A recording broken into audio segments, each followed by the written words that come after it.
নমস্কার বন্ধুরা, তৈরি করলাম রুই মাছের শুকনো কালিয়া। লঙ্কার গুঁড়ো, কাঁচা জিরে, হলুদ, নুন, ধনে জিরের গুঁড়ো। মাছগুলো ভেজে নিলাম লাল লাল করে, সুন্দর করে। আলুটা লাল লাল করে ভেজে নেব।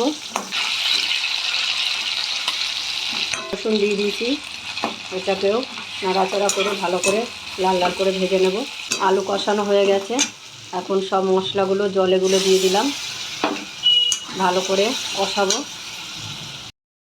আমাদের আলু মশলা দিয়ে কষানো হয়ে গেছে, তেল ছেড়ে দিয়েছে, এখন জল ঢেলে দেবো।